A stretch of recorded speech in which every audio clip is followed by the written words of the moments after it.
What is up mga humanistas? We're once again back with another episode of Humanity Unfiltered. Ito ang podcast sa mga humanistang hindi pagod. Slide lang! Ako nga pala si John Riandana. Ako si Leon Mendoza. Darren G. Tagala. John Lloyd Pamion. Aldrin Fix lang Inicio.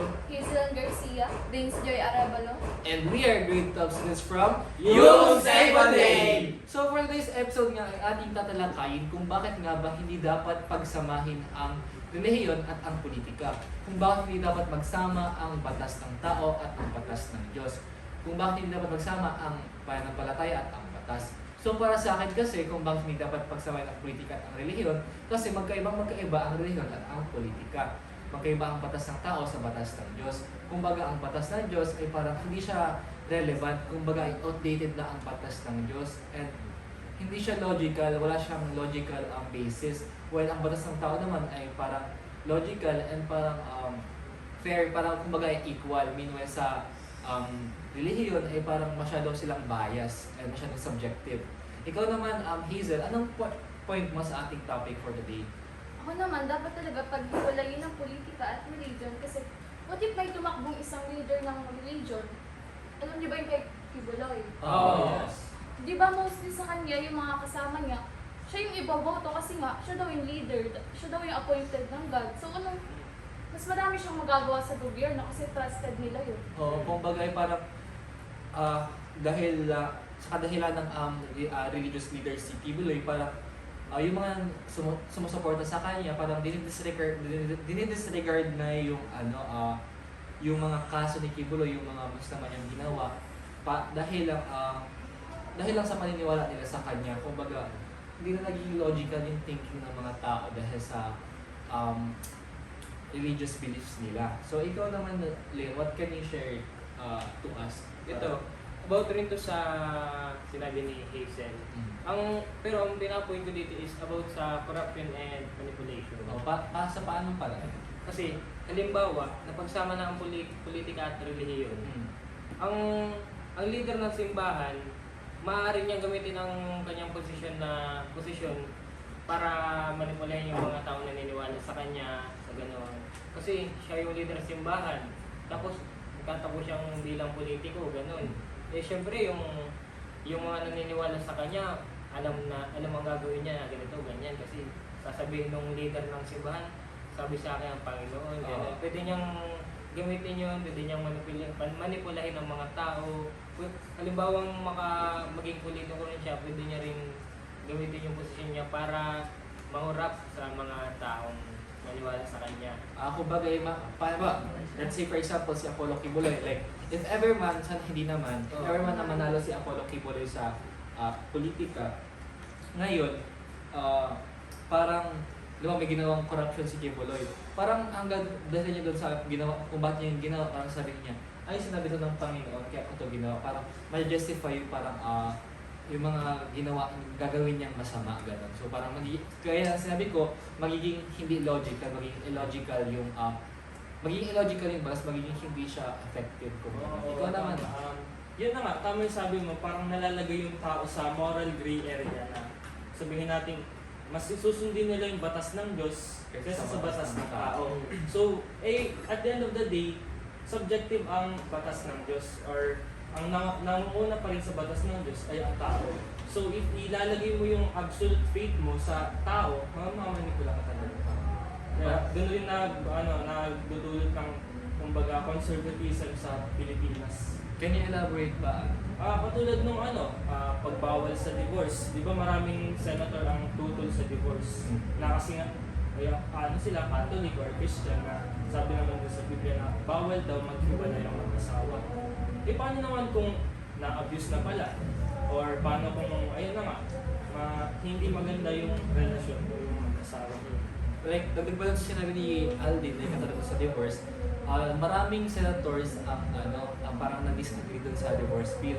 Well, parang marami silang sinasabing reasons, pero parang pinaka-point nila doon, parang against yun sa batas, para sa mata ng Diyos, mali yun. So parang di na nagiging parang masyado na siyang hindi na realistic, kumbaga. Masyadong yung connected yung sa Diyos, yung sa Oo. faith and sa law. Well, sabi nga sa constitution natin, well, kung magsasama man ang religion at ang batas, magiging unconstitutional siya. Like for example, parang ibabase yung, di ba, gagawa ng batas, tapos yung batas na yun is parang pabor sa Katoliko. Parang magiging unconstitutional yung batas na yun kasi ayon nga sa constitution natin, hindi dapat papabor ang anumang batas sa isang relihiyon. Kasi nga, maraming relihiyon sa Pilipinas. Kumbaga malawak ang religion body ng Pilipinas. So, kapag nagpapabor sa isang religion ang isang batas, magiging bias ang gobyerno at magiging unfair yun para sa iba pang mga religion. So, ikaw naman, Fabian, what's your point? What's your insight on our topic? Para naman sa akin, hindi ako tutol sa pagsamahin ng reliyon at politika. Bakit? Well, wait, napaka-interesting ng point ni Pamela kasi disagree siya sa atin, parang ibang view niya sa atin. So, bakit hindi para sa'yo? Dahil para sa akin ay ang politika at ang reliyon ay may kanya-kanyang layunin. Tulad na lang ng reliyon, ang nakain lang ng reliyon sa batas ng Diyos. Tulad ng hindi pala tulad ng Ano ba yun? Ano ba talaga? nalilito kasi ako nalilito. Ano, nasa na nga ako, partner? Ano sa- sa part na ano? Yung sarili. Pero teka, parang nahihirapan si Nahihirapan Pamela ako. eh. Si Darren mo na kaya tanong mo. Ikaw nga, wait, mamaya ka na. Ano nga yung Anong share mas na insight sa topic namin kung bakit hindi dapat pagsamahin ang politika at relihiyon? Oo, hindi ko naman masasabi kung hindi dapat pagsamahin o dapat pagsamahin. Pero kasi, tayong mga tao, di ba, may iba't iba tayong religion. Tsaka may iba't iba din tayong paniniwala. Paano naman doon sa mga, kung sakali, pag pinagsama yung religion sa politika, paano naman yung mga tao hindi naniniwala na may Diyos? Di ba? Di ba? Ano pang, para saan pa na pinagsama yun? Ang susundin din nila doon yung politika. Tsaka, yung sa mga ano bang mga batas ng Diyos na pumabor sa tao?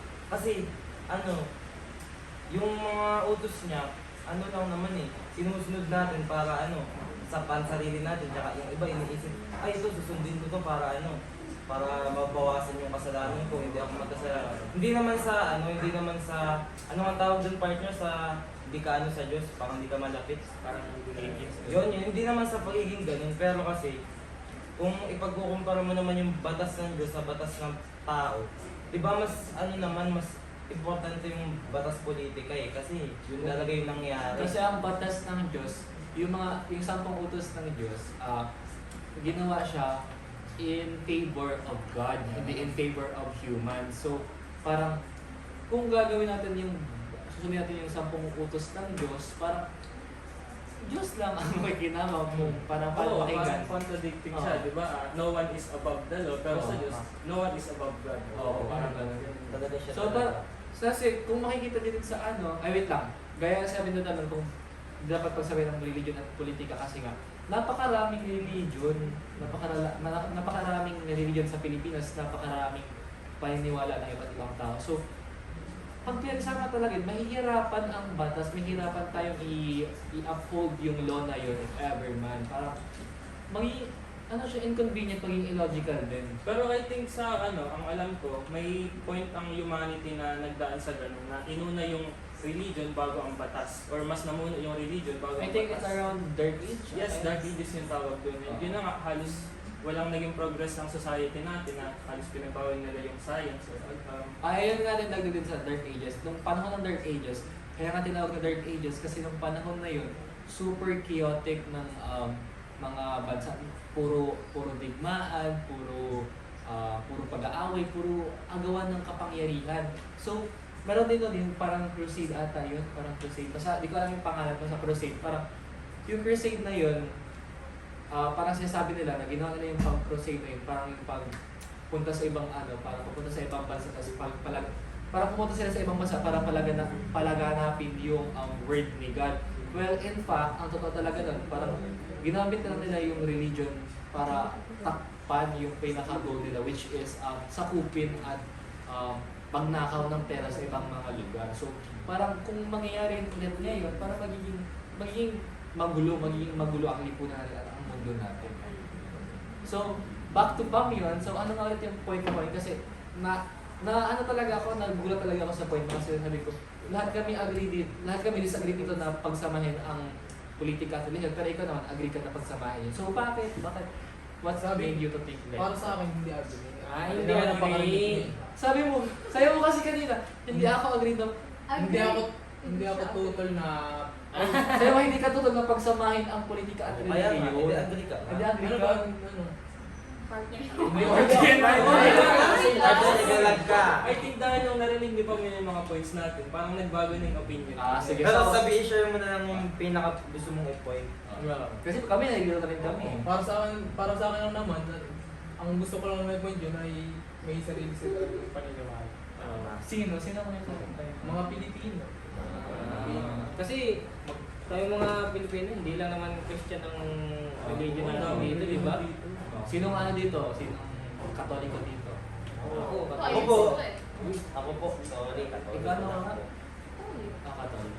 Ikaw naman din, so, ang pinakabago nating member, what's your, ano ma-share mo sa amin na yung araw? Ako ngayon, ang masabi ko lang, hindi ako agree kasi may mga kanya-kanya rin mga tayong paniniwala. Tapos nagkakaroon ng bias kung sakaling pagsamahin ang politika at religion. So, I think that's it for today. Talagang dapat pagsamahin ang relihiyon at ang politika kasi magkakaroon ng gulo, magkakaroon ng lituhan. Kasala lang tayong lahat. Kung magkagano na nga. So, once again, this is Humanity Unfiltered. Ito ang podcast ng mga humanistang hindi pagod. Is like